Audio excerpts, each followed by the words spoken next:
Жақында ғана жасым 18-ден асты. Енді мен үлкен қызбын. Не жасағым келеді, оны өзім шешемін. Анам мектеп кітапханасында жұмыс жасайды. Әкем қарапайым жұмысшы. Жағдайымыз жаман емес. Біреуден кем, біреуден жоғары. Жастайымнан сабаққа ынтам болмады. Теледидардан бай әйелдерді жиі көретінім тағы бар. Болашақта бай болып, шалқып өмір сүргім келетін. Сол үшін де 14-15 жасымнан бастап сабаққа емес, байлыққа тез жету жолын іздей бастадым. Әкем мен шешем ұрсып жүріп, мұғалім оқуына ақылға түсірген еді. Үйде 5 ағайындымыз. Үлкені мен, қалғандары кіші. Ұл қызы аралас 4 бауырым бар. Тұңғыш немересі болғандықтан ба, атам менің сөзімді сөйлеп, ерке әрі қыңыр мінезім бар. Әке шешемнің арқасында студент деген атым бар.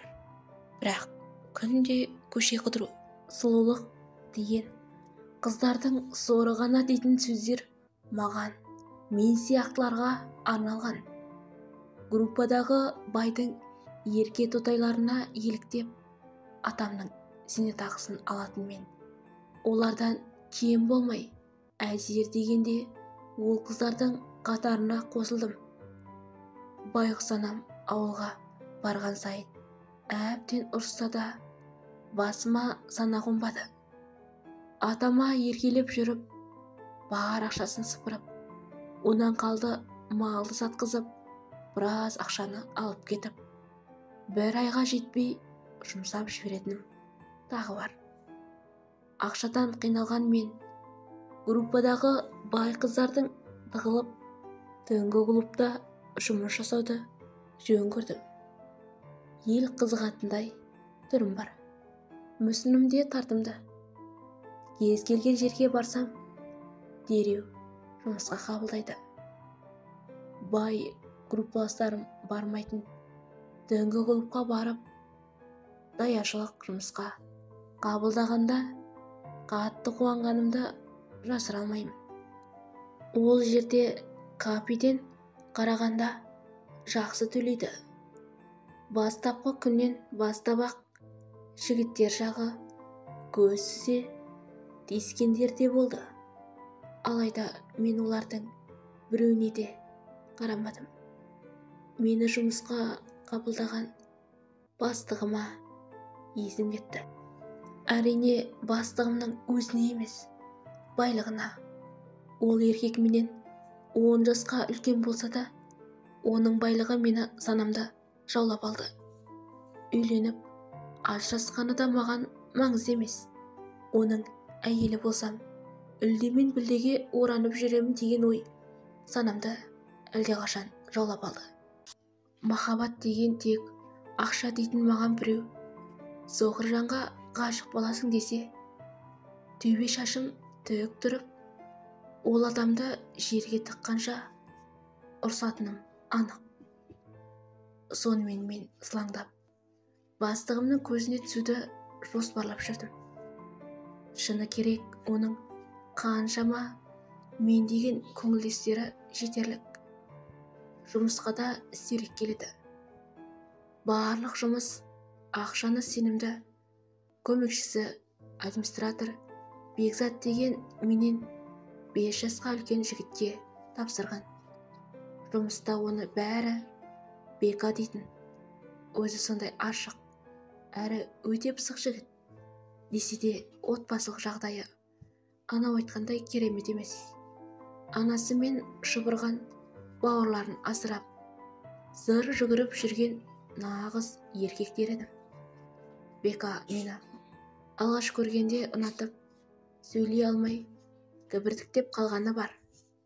Оның сол сезімін пайдаланған мен Бекаға сәл-пәл үміт бергендей болып, бастық туралы оның қанша бизнестері бар екенін жайлап біле бастадым. Менің клубта жүргенімді Бека қаламайтын айтып, ара-тұра демалыс беріп жүрді. Мен оған ақша қатты қажет екенін айтып, жұмыстан кетпейтінімді айттым. Ол байғұс мені аяп, ақша беріп жүрді. Алайда оның 5-10 тиынын менсінбей, оған еркелей бір күнде 10 000 теңгесін қағып алып, бай группаластарымен қаңғып, сол күнде-ақ құртатынмын. Ол ештеңе емес қой. Одан ең сорақы іске бардым. Байғұс Беканы әбден пайдаланған мен бастықтың барлық жағдайына қанық болдым. Бастықтың соқыр інісі бар екен естігенде таң қалдым. Ақшалары көп болса да емдей алмағандары қызық екен деп ойладым да қойдым. Алайда сол соқыр жанға есім кете қашық боларымды білсемші. Ізімнен жүгірген Бек аға мен сорлы обал жасап көз жасына қалдым. Ол бұлай болды.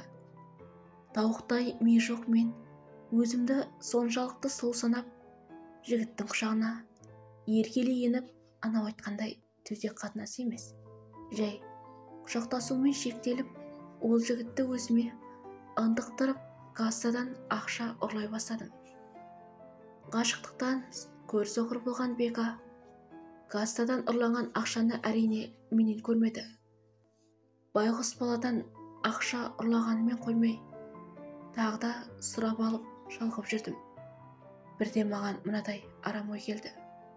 Беканы ұры етіп, оның орнына өзімді администратор болғанымды бір сәт елестетіп, байғұс баланың түрмеге түсуіне көмектескенмен нағыз сатқын едім.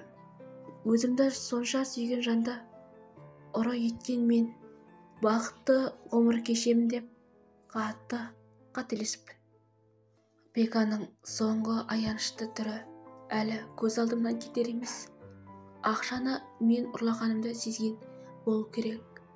Көздерімен қадалып тек қарай берді. Мен іштей мақсатыма жеттім деп қуанып тұрмын. Кейіннен іштегілерден естігенім: Бека еш уақытта ақша ұрламайды, басқа біреу тұзақ құрған, байғұс балаға қиын болды дегендерді жиі естісем де, ештеңе болмағандай жүрдім. Администратор боламын деген ойымның бәрі бекер болды. Кеше ғана келген маған администратор болу қайда? Менен өткен, тірлікке пысық, неше жыл жұмыс жасап жүргендер толып жатыр. Бір сөзбен айтқанда, администраторлыққа басқа клубтан жасы үлкендеу қыз келді. Бәлкім бастықтың көңілдесі. Нақты білмеймін енді. Ал мен сол жұмысымда жүре бердім. Бастық маған қарамақ түгіл, көз қиығында салмады. Ойлап едім, Бекадан құтылсам, администратор болсам, бастыққа сәл болса да жақындаймын деген жоспарым орындалмады. Жоспарымның күл талқаны болғанына іштей налып жүрген кезімде Беканың анасы ішке келді. Ол күні бастық жоқ. Байғұс ананың түрін көріп, барлығы аяп кетті. Ішке кірген анасы: бастыққа апаршы қызым. Алла мені сол әйелмен әдейі жолықтырғандай. Кешкі уақыт.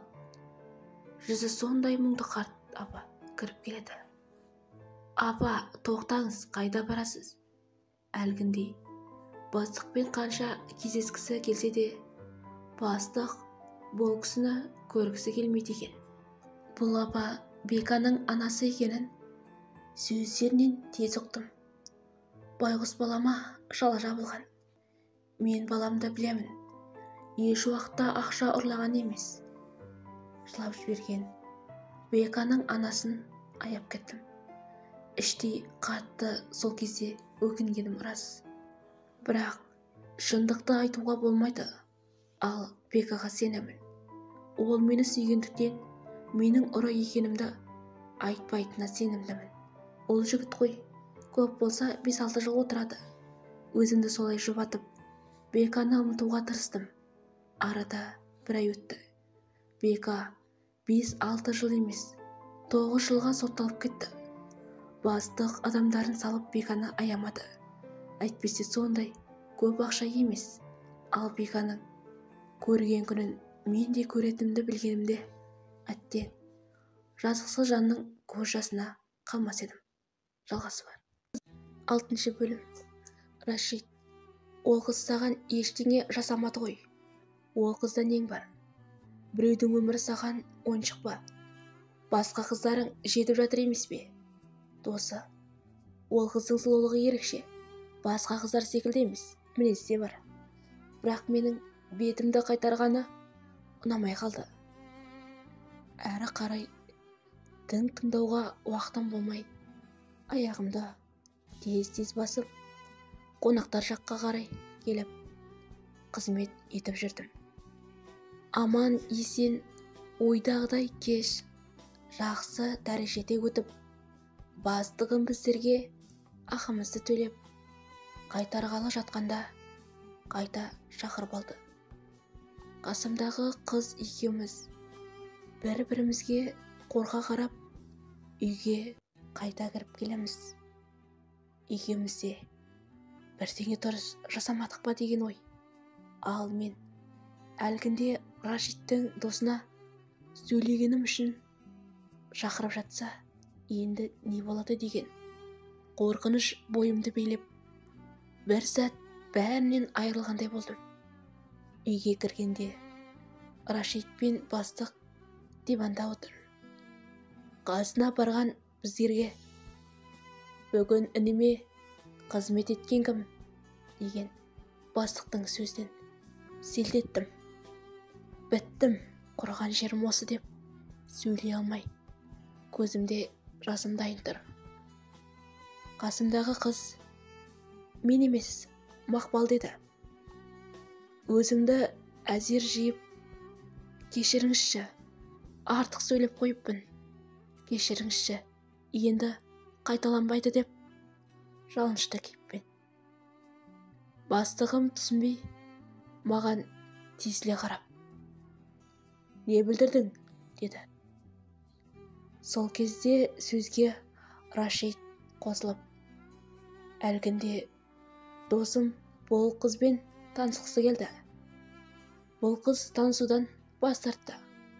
Сонда бастық ағасы мырс етіп, түсінікті, жұмыста жүргенде артық қимыл жасамау керек.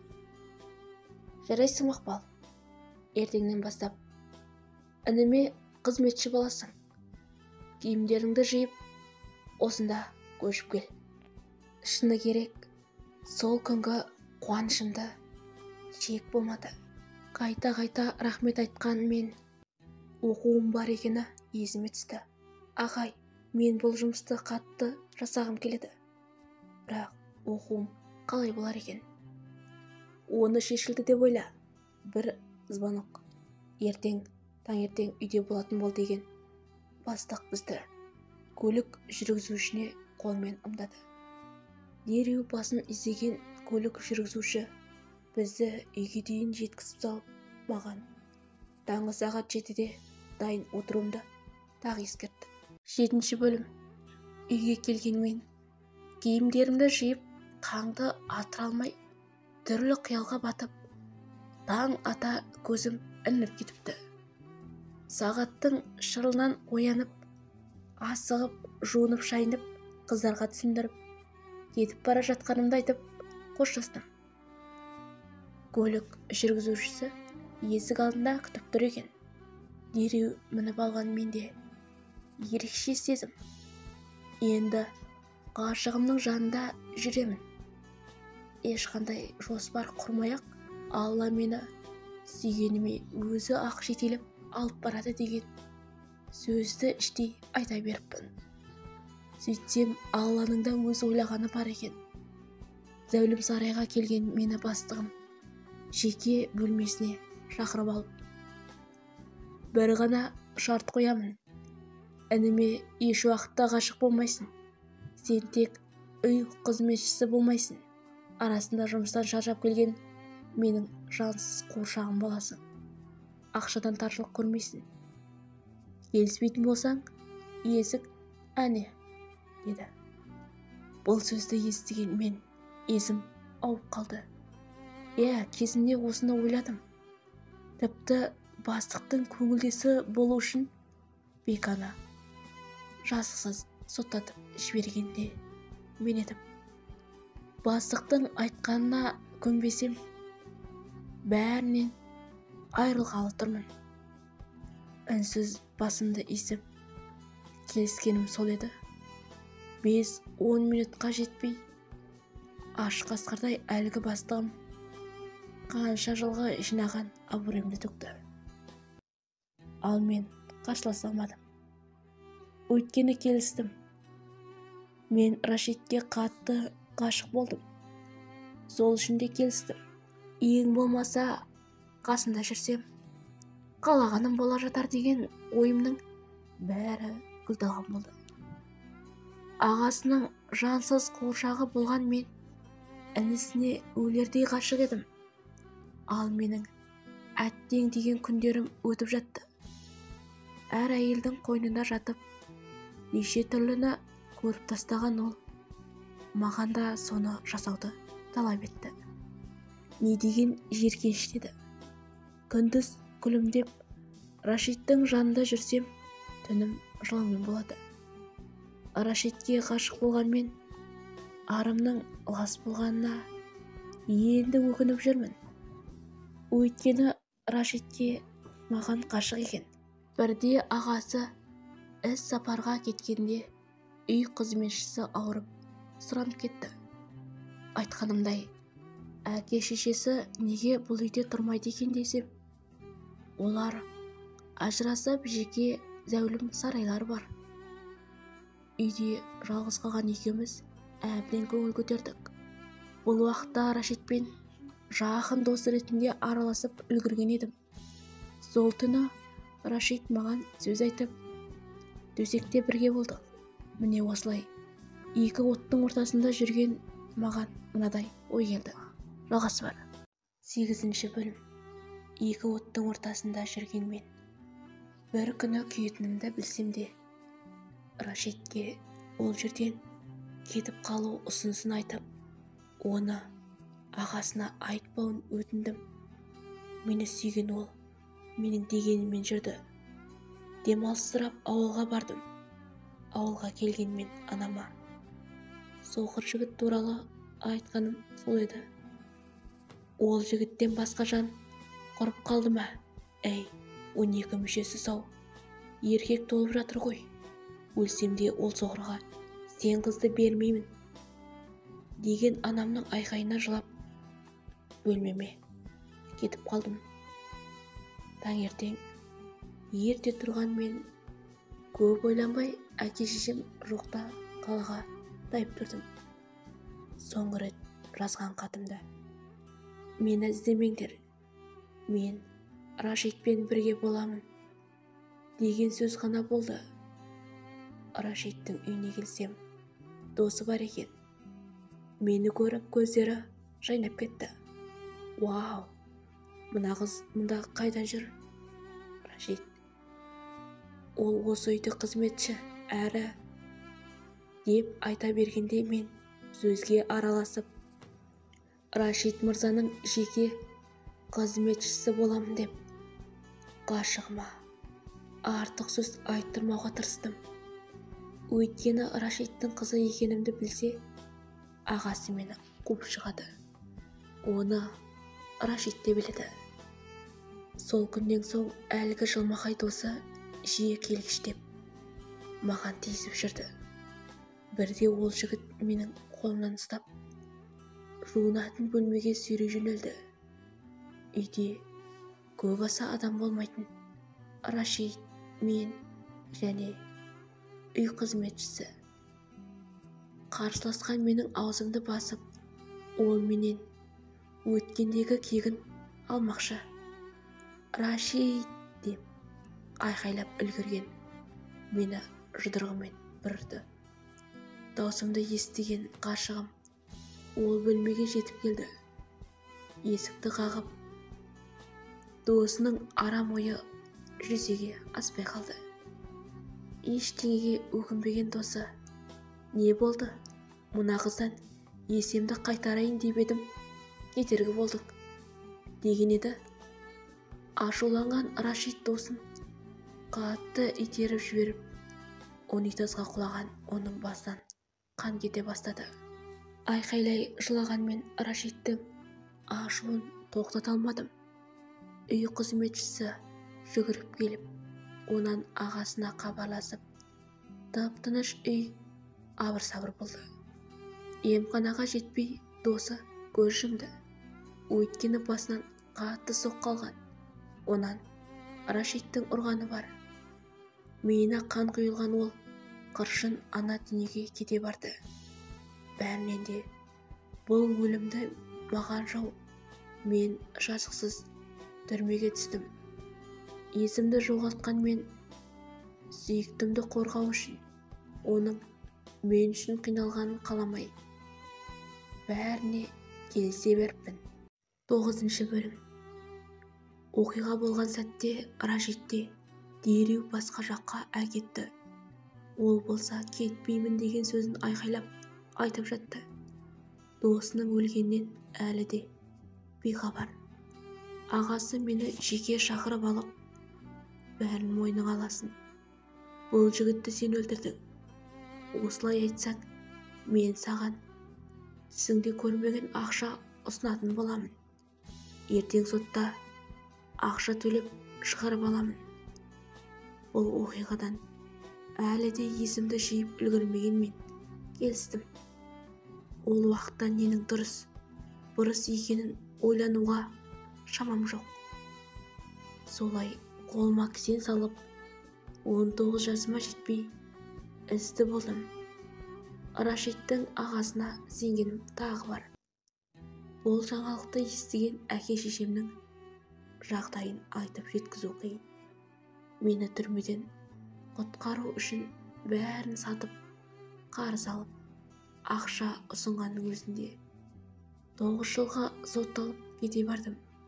Негізі сотта қайтыс болған жігіттің әке-шешесі өте беделді кісілер. Мені 20 жылға істі болуыма біраз ат салысты. Алайда мені қорғаған адвокат менің 18 жасымда өзін қорғау мақсатта абайсыз өлім болғанын айтып, 9 жылда әрең алып берді. Түрмеге түскен күнімнің өзі күн болмады. Ұлынан айырылған отбасы адам жалдап мені қинаумен болды. Ең ауыр алған соққым пышаққа түскенім болды. Сол бір 9 жылымды есіме алсам, есі ауған адамдай жылай беремін. Бәрінен де Беканың жазықсыз сотталып кеткені жиі есіме түсіп, өзімнің де сол жағдайды өткізгенім Алланың маған берген жазасы болар. Әрбір жас қосқан сайын көрген қорлығым тағы бар. Өмірді түсінгенмен тез есейдім. Бәріне өзім кінәлі екенімді ұқтым. Түрмеден шықсам, ең бірінші Бекадан кешірім сұрау болды. Арада қанша жыл өтті. Мен 27 жасқа толғанымда түрмеден шықтым. Жай ғана шықпай, ана болу мүмкіндігімнен айырылдым. Талай рет өлім аузынан аман қалған мен тек Алладан кешірім сұраумен болдым. Бәрінен де Бекадан кешірім сұрауға үлгермегенім жүрегімді жаралап бітті. Әттең-ай, сол бір күн қайтып айналып келсе, Бекамен бірге болар едім. Байғұс Бека түрмеде азаптан бұл өмірмен қоштасқан. Бәлкім бастық өлтіріп жіберген болуы да мүмкін. Жалғасы бар. Соңы түрмеден шыққаныма 2 жыл болды. Әке-шешемнің қасында болдым. Жасым келген сайын әке-шешем мен жеңгелерім Менің тұрмыс құрғанымда бақытты болғанымды қалайды, ал менің ана бола алмайтынымды білмейді. Қанша қорлық көргенімді оларға әлі де айтпадым. Жүректерін ауыртқым келмейді. Сіздерге тек айтарым, жазықсыз жанның наласына, көз жасына қалмаңыздаршы. Рашид пен ағасын іздемедім, өйткені қорықтым. Ағасы менің көзімді қорта салады. Ол шындық. Онсыз да 9 жыл бойы мені уайымдап, әкем байғұс қартайып кеткендей. Олар менің қуанышымды көрсін деп, амалсыз жеңгем таныстырған жігітке тұрмысқа шықтым. Малшы ауылға, бітпейтін тірлік. Ал менің қатты қиналатыным, балалы бола алмайтынымды, атам өлтіргенімді бетке басатын енемнің тілі сондай жүйкеме тиіп бітті. Күйеуім өте момын, оны еш уақытта тастағым келмейді. Менің қалағанымды орындап, қаншалықты сыйлайтынын, жақсы көретінін күнде айтады. Бұндай бақыттан өлсем де бас тартқым келмейді. Бірақ енемді қалай жеңемін? Бөлек тұрсақ та үйге келіп ұрыс шығарып кетеді. Мені баласына құп көрмейді. Менің кеткенімді қалайды. Ұлына бала туатын әйел алып беремін деп жүр. Күйеуім өте момын, анасына ештеңе дей алмайды. Мен бірде күйеуіме жылап, егер сенен айырылсам, сен басқаға кетсең, мен өзіме қол салып өлемін деген едім. Шындық. Малшы болса да, күнде малдың иісі сасып келсе де, мен күйеуімді шын жүректен жақсы көремін. Онсыз мен білмеймін енді. Осы бір кішкентай бақытымды енем көп көрді ме? Әлде ана болғасын ұлының ұрпағы болған қалай мекен? Әлде мен тағы да өз бақытымды ойлап, өзімшілдік жасап жүрмін бе? Бірақ күйеуімді тастап кетсем, білмеймін. Өмір сүру мүмкін емес. Ойларыңызды жазыңыздаршы.